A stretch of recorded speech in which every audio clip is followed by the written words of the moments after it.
हर हर महादेव, जय शिव शंकर। आप सभी पर भगवान भोलेनाथ की कृपा सदा सर्वदा बनी रहे। आज सुनिए आषाढ़ मास शिव पुराण कथा अध्याय 18। प्रेम से बोलिए शिव शंकर भगवान की जय, माता पार्वती की जय।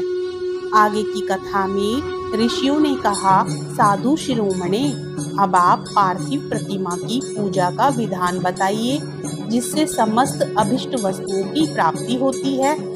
तब सूत जी बोले, महर्षियों, तुम लोगों ने बहुत उत्तम बात पूछी है। पार्थिव प्रतिमा का पूजन सदा संपूर्ण मनोरथों को देने वाला है तथा दुख का तत्काल निवारण करने वाला है। मैं उसका वर्णन करता हूँ, तुम लोग उसको ध्यान देकर सुनो। पृथ्वी आदि की बनी हुई देव प्रतिमाओं की पूजा इस भूतल पर अभिष्ट दायक मानी गई है। निश्चय ही इसमें पुरुषों का और स्त्रियों का भी अधिकार है। नदी, पोखरे अथवा कुएं में प्रवेश करके पानी के भीतर से मिट्टी ले आए, फिर गंध चूर्ण के द्वारा उसका संशोधन करें और शुद्ध मंडप में रखकर उसे महीन पीसे और साने। इसके बाद हाथ से प्रतिमा बनाएं और दूध से उसका सुंदर संस्कार करें। उस प्रतिमा में अंग प्रत्यंग अच्छी तरह प्रकट हुए हों तथा वह सब प्रकार के अस्त्र शस्त्रों से संपन्न बनाई गई हो। तदंतर उसे पद्मासन पर स्थापित करें, आदर पूर्वक उसका पूजन करें। गणेश, सूर्य, विष्णु, दुर्गा और शिव की प्रतिमा का, शिव का एवं शिवलिंग का द्विज को सदा पूजन करना चाहिए। षोडश उपचार पूजन जनित फल की सिद्धि के लिए 16 उपचारों द्वारा पूजन करना चाहिए। पुष्प से प्रोक्षण और मंत्र पाठ पूर्वक अभिषेक करें। अघनी के चावल से नैवेद्य तैयार करें। सारा नैवेद्य एक कुड़व होना चाहिए। घर में पार्थिव पूजन के लिए एक कुड़व और बाहर किसी मनुष्य द्वारा स्थापित शिवलिंग के पूजन के लिए एक प्रस्थ अर्थात सेर भर नैवेद्य तैयार करना आवश्यक है, ऐसा जानना चाहिए। देवताओं द्वारा स्थापित शिवलिंग के लिए 3 सेर नैवेद्य अर्पित करना चाहिए और स्वयं प्रकट हुए स्वयंभू लिंग के लिए 5 सेर। ऐसा करने पर पूर्ण फल की प्राप्ति समझनी चाहिए।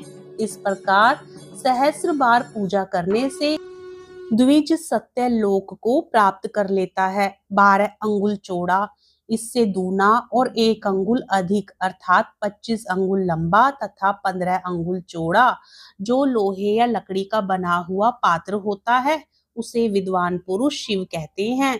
उसका 8वां भाग प्रस्थ कहलाता है जो 4 कुड़व के बराबर माना गया है। मनुष्य द्वारा स्थापित शिवलिंग के लिए 10 प्रस्थ, ऋषियों द्वारा स्थापित शिवलिंग के लिए 100 प्रस्थ और स्वयंभू शिवलिंग के लिए 1 सहस्र प्रस्थ नैवेद्य निवेदित किया जाए तथा जल, तेल आदि एवं ग्रंथ द्रव्य की भी यथा योग्य मात्रा रखी जाए तो वह उन शिवलिंगों की महापूजा बताई जाती है। देवता का अभिषेक करने से आत्म शुद्धि होती है, गंध से पुण्य की प्राप्ति होती है, नैवेद्य लगाने से आयु बढ़ती और तृप्ति होती है, धूप निवेदन करने से धन की प्राप्ति होती है, दीप दिखाने से ज्ञान का उदय होता है और तांबुल समर्पण करने से भोग की उपलब्धि होती है। इसलिए स्नान आदि 6 उपचारों को यत्न पूर्वक अर्पित करें। नमस्कार और जप ये दोनों संपूर्ण अभिष्ट फल को देने वाले हैं, इसलिए भोग और मोक्ष की इच्छा रखने वाले लोगों को पूजा के अंत में सदा ही जप और नमस्कार करने चाहिए। मनुष्य को चाहिए कि वह सदा पहले मन से पूजा करके फिर उन उपचारों से करे। देवताओं की पूजा से उन देवताओं के लोकों की प्राप्ति होती है तथा उनके अवान्तर लोक में भी यथेष्ट भोग की वस्तुएं उपलब्ध होती हैं। अब मैं देव पूजा से प्राप्त होने वाले विशेष फलों का वर्णन करता हूँ। द्विजो, तुम लोग श्रद्धा पूर्वक सुनो। विघ्नराज गणेश की पूजा से भूलोक में उत्तम अभिष्ट वस्तु की प्राप्ति होती है। शुक्रवार को श्रावण और भाद्रपद मासों के शुक्ल पक्ष की चतुर्थी को और पौष मास में शतभिषा नक्षत्र के आने पर विधि पूर्वक गणेश जी की पूजा करनी चाहिए। 100 या सहस्त्र दिनों में से 100 या सहस्त्र बार पूजा करें। देवता और अग्नि में श्रद्धा रखते हुए किया जाने वाला उनका नित्य पूजन मनुष्यों को पुत्र एवं अभिष्ट वस्तु प्रदान करता है। वह समस्त पापों का शमन तथा भिन्न भिन्न दुष्कर्मों का विनाश करने वाला है। विभिन्न वारों में की हुई शिव आदि की पूजा को आत्मशुद्धि प्रदान करने वाली समझना चाहिए।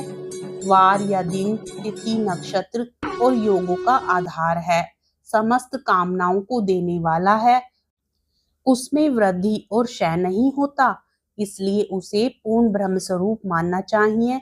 सूर्योदय काल से लेकर सूर्योदय काल आने तक एक वार की स्थिति मानी गई है, जो ब्राह्मण आदि सभी वर्णों के कर्मों का आधार है।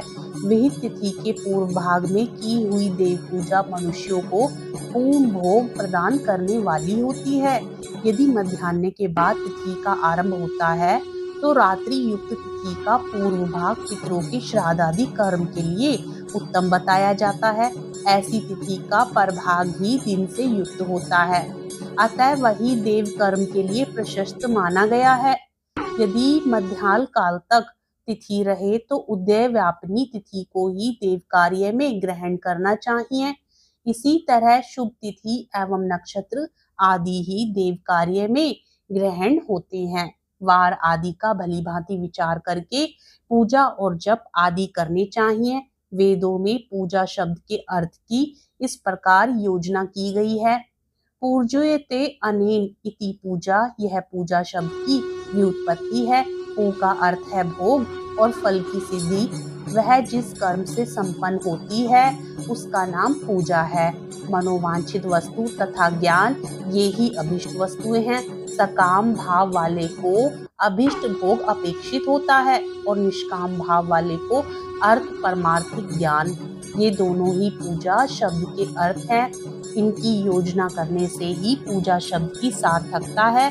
इस प्रकार लोक और वेद में पूजा शब्द का अर्थ विख्यात है। नित्य और नैमित्तिक कर्म कालांतर में फल देते हैं, किंतु काम्य कर्म का यदि भली भांति अनुष्ठान हुआ हो तो वह तत्काल फलद होता है।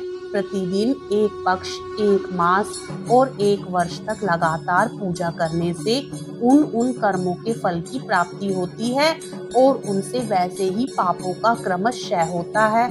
प्रत्येक मास के कृष्ण पक्ष की चतुर्थी तिथि को हुई महागणपति की पूजा एक पक्ष के पापों का नाश करने वाली और एक पक्ष तक उत्तम भोग रूपी फल देने वाली होती है। चैत्र मास में चतुर्थी को की हुई पूजा एक दिन मास तक किए है पूजा का फल देने वाली होती है।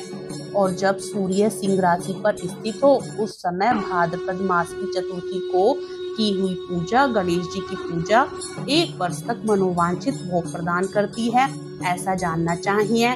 श्रावण मास के रविवार को हस्त नक्षत्र से युक्त सप्तमी तिथि को तथा माघ शुक्ल सप्तमी को भगवान सूर्य का पूजन करना चाहिए। ज्येष्ठ तथा भाद्रपद मास के बुधवार को श्रवण नक्षत्र से युक्त द्वादशी तिथि को तथा केवल द्वादशी को भी किया गया भगवान विष्णु का पूजन अभिष्ट संपत्ति देने वाला माना गया है।